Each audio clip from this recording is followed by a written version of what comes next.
allemaal en welkom bij deze week's aflevering van TulipTV. Welcome to this week's episode of TulipTV. I feel like a kopje coffee today. It's cold out here and we're in front of one of our coffee places, so that's where I'm going. But I don't think it's the same as a Dutch coffee. I was just in Holland and I had some Douwe Egberts, as you all know, and I brought some home for those who asked for it. And it made me think about, what is the story on Douwe Egberts? Well, they started in 1753. It was just a couple and they were importing coffee, tea and tobacco from the Far East. In 1990, they started their own roasting plant and never looked back. They paired with Sarah Lee and are now one of the 3 biggest coffee roasters in the world. Another Dutch company was a great success. So I'm going to have that cup of coffee here in Vancouver, but it won't be the same as in Holland where we get our koekje. And why don't we get a koekje here? I don't know. It's sure nice. And for those of you who don't know, when you order coffee in Holland, you always get a koekje, which is a cookie. And it's part of your coffee. And what a nice touch. Here's what's coming up this week on TulipTV.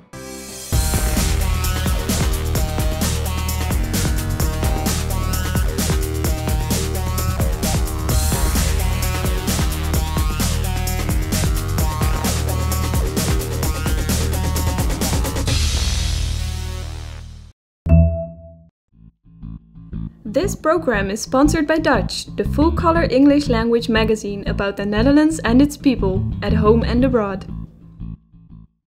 Canada to Leave is the online community for the Dutch living in Canada and the Canadians living in the Netherlands.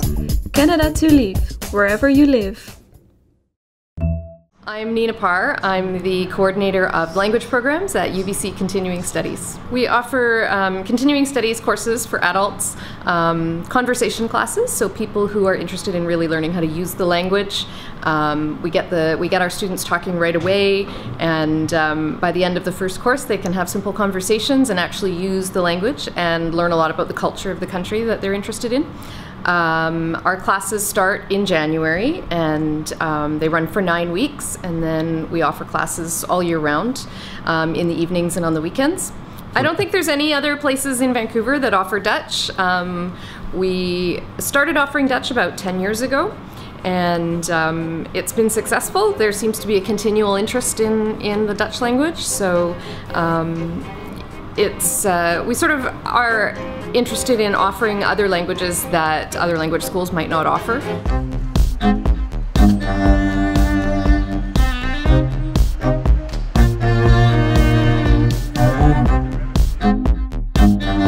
Hi Elisabeth, hi Erika. Hello. It's great to be here. We are here at UBC, and why actually are you here? You got to tell me that. Okay, well, I started Dutch, I feel like it's about 2.5 years ago. At that point, I thought we were going to be living in Holland for the year. My husband's a professor here at UBC, and I thought we were going to have a sabbatical year.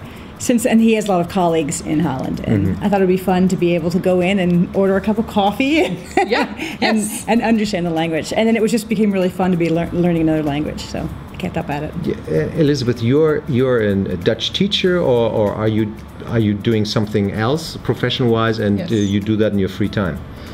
I teach music as well, and so when I saw the opportunity and I was offered to maybe teach Dutch, I was thinking, oh, that's a wonderful experience, because I always loved the Dutch language.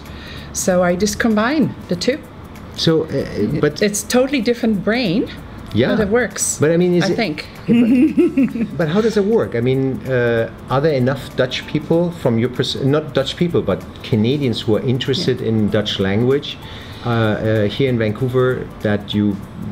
Yeah, it is amazing. That was my first reaction, even being a Dutch person, thinking who would want to learn Dutch? But the program has been quite successful. And a lot of people that learn the Dutch language, some are Canadians and some are even, and a lot of them have some Dutch background, but there are also quite a few that do not. Sometimes students use it as an extra language, just because they want to learn an extra language. Some people use it because they are dating a Dutch person, or they have never been taught Dutch and they want to communicate with their grandparents. And we've had several people who have had grandparents or a father, so grew up sort of bilingual, recognizing Dutch, but wanted to learn the grammar and more vocabulary. Yes. Yeah. I mean, is it just a language, or is it also the culture or tradition, or is it maybe also the innovations which Dutch companies bring to Canada?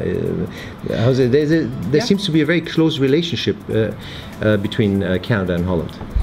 Yes, because I have several students that will work in Holland, and they need a little bit of Dutch, or they want an extra language, and they're using Dutch as their extra language. Maybe work for the airlines, and then of course I think a lot of I've have some people that really like the Dutch, and that's their reason for learning Dutch. They've traveled there. They love the country. They like the Dutch people. Yes, and they love the country. Yes, and, yes. Okay, now from the history, we know that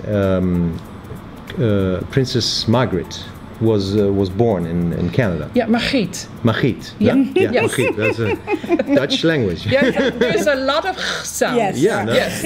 You have to learn how to do that right away. Erika, She was born in. Do you know the story of? Yeah, it was before my time. Yeah. Of course. But I know that because of the war, the royal family went away to a safe place, and they chose Canada, and the Queen was pregnant at the time, and so when it was time for her to deliver, they actually decided they made a little part. They made it Dutch. So that actually when the princess was born, she was born as a Dutch person and wasn't a Canadian. Wow. Yeah, there was quite a lot involved. Yeah, it makes quite sense. And till today, this is well known by Canadians, I guess, also. Yes. Interesting. So they see the special relationship with. I mean, you said your husband works here, or he's He Dutch? works here, but he's not Dutch. But he's got a lot of colleagues in Holland. He's had a colleague who's sabbaticaled here, and he's got a lot of connections with laboratories there. So he's supporting you by learning Dutch? Totally, yeah. So he's not thinking that you have a boyfriend in Holland? Because you mentioned the dating thing. Yeah. So that I was not one of those. That's how some Dutch people, they conquer the world. Well, that's probably through the waterways. Yeah? Yes. The Dutch sailors. Yes. Right, exactly. And part of the curriculum that we do here, I do teach part also of the Dutch culture, and not always focusing only on Amsterdam or on the main, but on other parts of Holland. Right. Each class starts with some sort of cultural or in a different city, or St. Martin's Day we learned about, and then we'll find different videos and we find out about that. Yeah. Learn about it. Now you mentioned a few of these days. I would like to know. We had recently Santa Claus.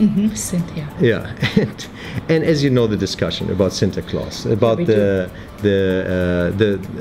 young Santa Claus. No, not the young. Who Zwarte Piet. Zwarte Piet, Yeah. who fell through the chimney and got the black color.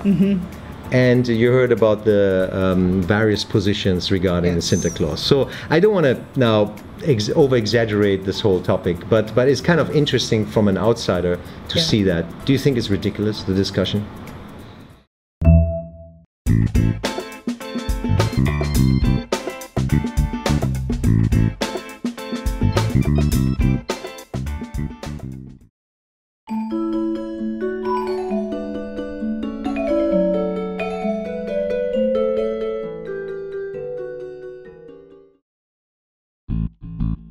This program is sponsored by Dutch, the full-color English language magazine about the Netherlands and its people, at home and abroad.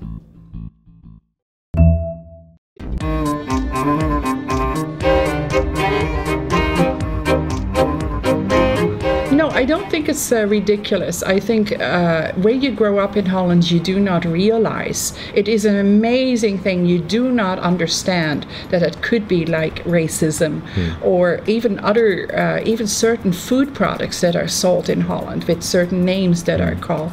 That I know that my children said, "Oh, Mom, how can they call that?" And they noticed when as a Dutch person, we do not really understand. But I understand that in the last years, also in Holland, this is being brought up. Oh, so in Holland is also a discussion. It's starting now, a whole discussion. Yeah. But if you really study and how the Zwarte Piet came about, and even some in Austria and in Germany is the and the Schwarze German, Peter. also Zwarte. Oh, there is, okay. Schwarze Peter. They have the same, and some of the helper of St. Nicholas, some are even, if you look at what the helpers look like, they are terrible. But in Germany, it's very clearly marked that the Schwarze Peter is someone who fell through the chimney, and got the black skin. So and it's the black same, color. and that's the same with Zwarte Piet.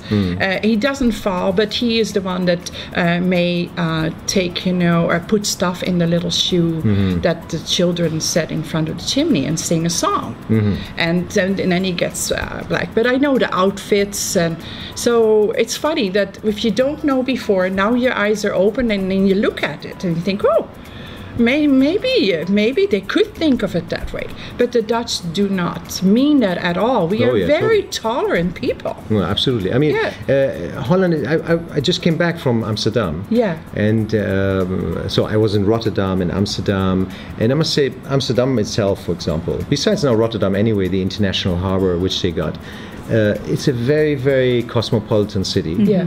Very mixed, a lot of various cultures. Yes. Very interesting. Yes. From A to Z, you find everything. Yeah. All communities of the world there. Yeah. It's quite interesting. I think the Dutch are a very liberal country. Yeah, tolerant. Yeah, very tolerant believe. country. Yes. Yeah. Yeah. That is, I think, a lot of people think about Holland, that we're quite tolerant. So what do you think, as a Canadian, what can we actually learn from the Dutch? Yes, Erika. Oh boy, that's a big question. It's a big question, but you could start, for example, bicycle riding. Yes. I mean, that's something. That's something really. Well, I actually haven't been to Holland yet, so I feel a little at a disadvantage. You should. I know. Go. I should. We're planning on going. Yes, exactly. Yeah, we have brought up the idea of having like a Dutch trip, a language field trip, learning field trip. Yeah, absolutely. To the UBC department. Yeah. So it would be worth it. I mean, it will catch your eye. The moment you arrive at the airport, you go on the highway, and then you get into Amsterdam, and then first of all you notice these narrower streets, narrower lines. It's all miniature somehow. Yeah, it is. That's, even in the language they have that. Yeah, I know, like a lot of the words, right? Yes. A lot of the words are made smaller by adding the JE or the TJE. So a lot of things are already made smaller, just to have more of a sense of coziness and a nice feeling of intimacy. I see. And so it's kind of fits the country. And then you notice, so you drive with your car. So I had to rent a car. I drive into central Amsterdam, and you are just flooded with bicycle riders, and you think, gee, where's actually my line? Right. Because there's so many bicycle riders. Yeah. But the interesting part is, they're extremely tolerant to the car drivers. They wait that you can pass. They're very because they know that they outnumber the cars. Yes. Here it's different. The cars outnumber still the bicycles. Yes. And so they know that they have to be tolerant to the car drivers. So they really help. Come on, move. You can go. That's It's really like that.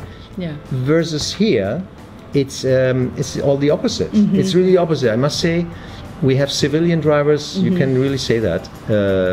Civilian drivers in Amsterdam and very militant drivers in Vancouver. They get really angry when And I ask myself, I think there's a learning curve for us Canadians. Well, weren't we also talking about how with global warming, the Dutch are really advanced in figuring out how to deal with the ever increasing sea, and so it seems like from technology, that perspective too, we could learn a lot from their technology, the dikes and the.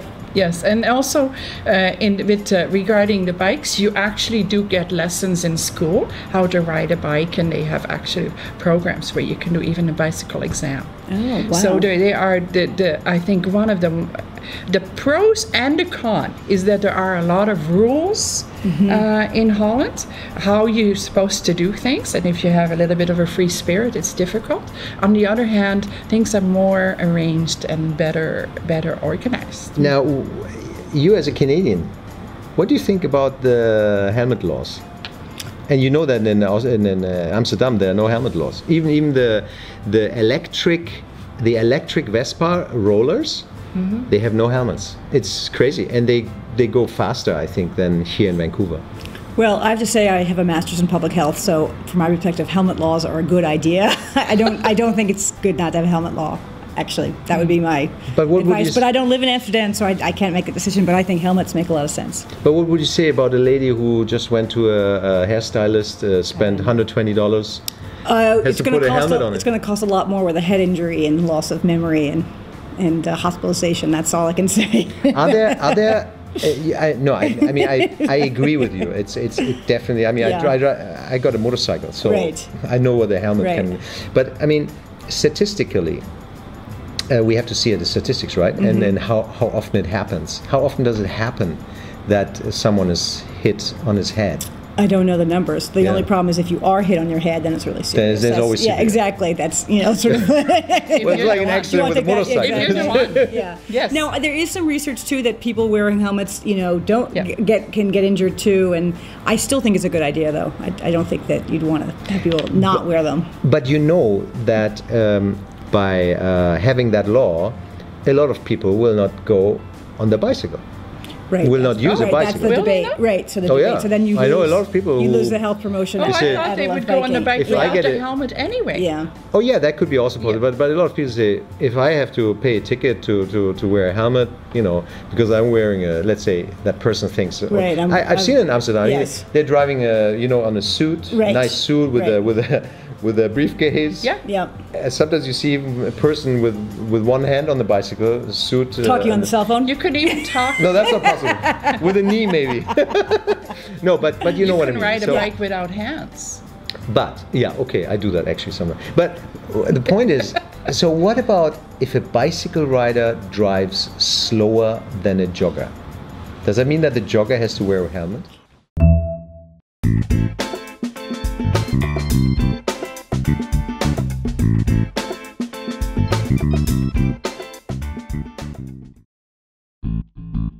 This program is sponsored by Dutch, the full-color English language magazine about the Netherlands and its people, at home and abroad. Canada to Leave is the online community for the Dutch living in Canada and the Canadians living in the Netherlands. Canada to Leave, wherever you live.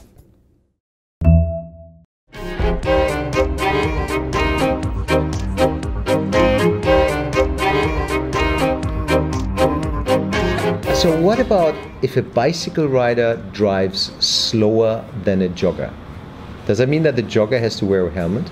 I don't think it's about the speed. I think it's that, if a bike stops and you head forward, your head is hitting. It's simply mechanics, I think. Okay. It's not a speed thing. All right, it's what you are hitting with first. I was just curious what you're going to say about that. So now getting back to your language yes, please. course. All right. We're not here to talk about public policy. So do you right away teach heavy-duty Dutch, or is it kind of different phases? Like course number 1 is saying hello and bye-bye. Now, what is bye-bye? We say doei, or is that too slangish? No, we actually do a part of a thing about all the different ways you can say goodbye in Holland. There's many ways depending what part of Holland you live in. So there's different. Dag, doeg, doei. Huh? Yeah. Yeah, so, Goedenavond. So say something and then... No, don't make me say something in that. You should know by now, Erika. Yeah, you should know. Yeah, yes. Your husband Well, I can talk about So, yeah. the beginner level. Yeah, We learn the alphabet and the phonetic sounds and how to say basic things. My name is and where I'm from. So I want to open up a bank account. Oh, we do a little bit of that, yes. You We do talk that. about how to fill out forms and... Yeah. So you That's teach all the beginner one. Yeah. Yes. Actually, I really teach them the verbs, Yeah. and we do some conjugating and grammar, so that you be able to use any kind of verb. because I really like to give them the tools to you know, if I just show you how to translate one sentence, I really am not teaching you how to speak the language. I want to show you how to use all kinds of verbs and how to conjugate and how to use them in a sentence. We teach sentence structure. Yeah. We learn the past So you'll be tense able, if you do your homework and you learn all the words, you'll be able to make your own sentences. So you really help them to move ahead. So it all depends on the person, how much they study, how much they learn, that they can learn quite a bit. We also, in every class, have to prepare a 5 to 10 minute talk called a kennismaken, where we have to talk about some sort of topic that we choose, and it has to be all in Dutch. And it's good. It's helpful. Sometimes people prepare woordenlijst, so vocabulary words. Woordenlijst, like a vocabulary list. Yeah. And, yes. And you have to talk about some subject. Yes, already in the beginner one level. And you can do it. And right? the students have to think about questions to ask. That's the tricky part. You're sitting there listening, trying to, you know. So that is a part of which studies? Is that just the beginner one already? Beginner one, we have 9 weeks that we do this. So in 9 weeks they learn quite a bit. They always, I do kind of push them. But tell me something. Yes. From the logical point, a lot of elder Dutch people, not elder, who are elder now, they came to Canada after the Second World War. Yes. No? Yes. Besides now the whole settler thing from 300 years ago, where the Dutch were a very big group. That's true too. Yeah, exactly. But those who came in the 50s over here and then started living here, they have different Dutch. Yeah, they have learned the Dutch from the 50s. Yeah, and How their does it language is different. So what do you teach? I teach. Besides that, you are not from the 50s, you're from the 70s, but yes. But what kind of Dutch do you teach? I teach the Dutch that is nowadays, because even the new grammar book and the way they have changed how things can be spelled in the Dutch language, I teach that kind of language. I also teach text messaging in Dutch and all that kind of. Yeah. So I try to really be hip. Abbreviations and everything. Now, I always want to ask you as a Dutch person, actually, now. Yes. When you go through the cities of Vancouver and you walk on Hastings Street and you see there's one place called New Amsterdam's. Yeah. And it's a, as you know, maybe it's a marijuana place, and it's very liberally handled here in British Columbia. Yeah. Would you kind of, do you feel insulted that why is it connected to your country, to Amsterdam? No. I mean, whether people want to use marijuana or not is up to them. You know, I do think when you use these drugs that you need to know what really the medical effect is. So that's all I'm saying. It doesn't matter if it's connected to Holland or not. We have now soon Christmas coming up. Yeah, Kerstfeest. Kerstfeest? Yeah, Kerstfeest. So how did you prepare? Did you learn a little bit from the Dutch kind of, you know, the cooking, we have baking done cookies and that kind of stuff? We haven't read the cookies, but we do a recipe exchange at the end of class, and we cook and we do that. No? Yes, and we always talk about going to some of the Dutch restaurants and eating Dutch food. So what to talk about food? We actually have the Dutch have a verb to eat candy. It's called snoepen.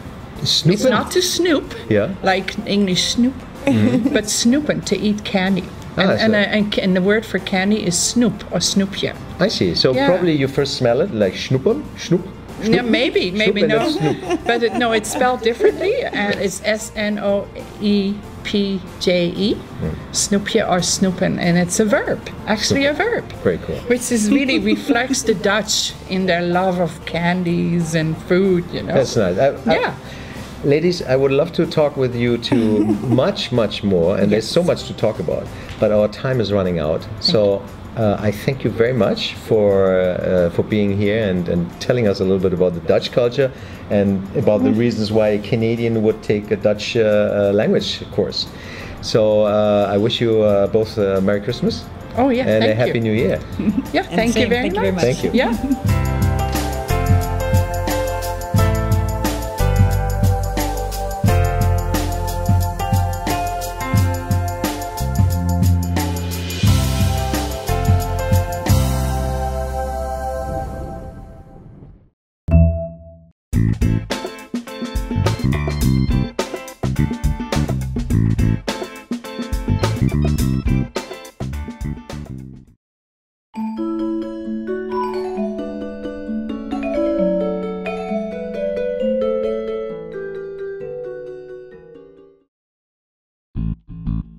This program is sponsored by Dutch, the full-color English language magazine about the Netherlands and its people, at home and abroad. Well, that wraps it up for this week on Tulip TV. We hope you enjoyed the show. And remember, you can follow us on Facebook, Twitter, and YouTube. And if you enjoy our show, please go to our website, www.tuliptv.com, and click on Donate, since we rely solely on supporters and viewers like you. Now here's a little food for thought before we go. If life threw you lemons today, throw those lemons back at life and tell them you didn't order lemons, you ordered espresso. I'm gonna go for that kopje koffie now. Hope you enjoy your week and we'll see you next week. Tot ziens!